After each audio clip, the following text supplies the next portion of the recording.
Why discipline feels lonely, and why is that a good thing? Discipline feels lonely, and most men aren't prepared for that. They think discipline will make life easier. They think it will bring more people around them. They think it will feel motivating. It doesn't. At first, it feels isolating, and that's exactly why most men quit. When you become disciplined, your life starts to look different. You wake up earlier. You move with intention. You stop wasting time. You stop explaining yourself. And slowly you notice something. You don't fit in the same way anymore. Your friends sleeping, you're up early. They joke about skipping workouts, you don't laugh. They complain, you adjust. And without saying a word, you separate yourself. That's when the loneliness starts. But here's the truth most men don't hear. Discipline will make you lonely before it makes you respected. Remember that.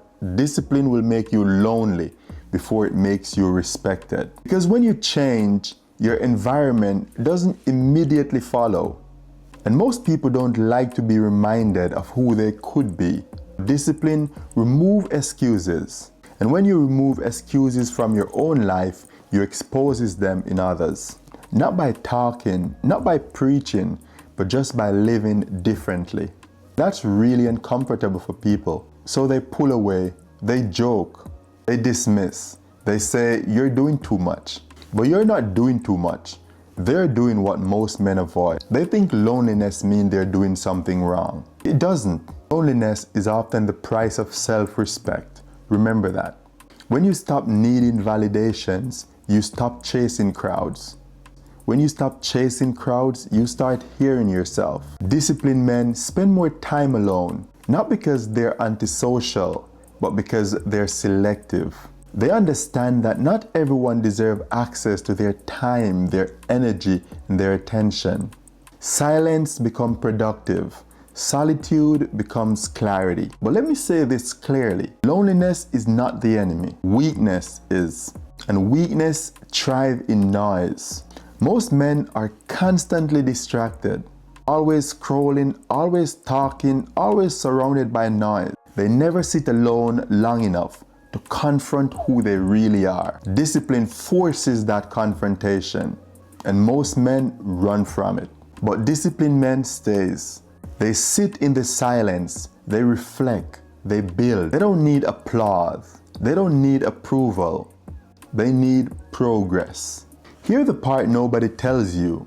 Loneliness doesn't last forever, but discipline does. Not because you said anything, but because you became different. Your present changes. You speak less, you move with purpose. You don't rush, you don't explain. And slowly, respect replaces attention. You attract fewer people, but better ones. Men who are serious, men who are disciplined, men who don't need convincing. That's when the loneliness fades. But by then, you don't fear loneliness anymore, because solitude taught you something powerful. That you don't need constant company to feel whole. You need alignment. Discipline aligns you with yourself. That's something most men never experience. So if discipline feels lonely right now, don't run from it. Lean into it. You're not being isolated, you're being separated. And separation is how strength is built. This is a disciplined man. Discipline isn't loud. It isn't crowded. It's quiet. It's lonely. And it's worth it.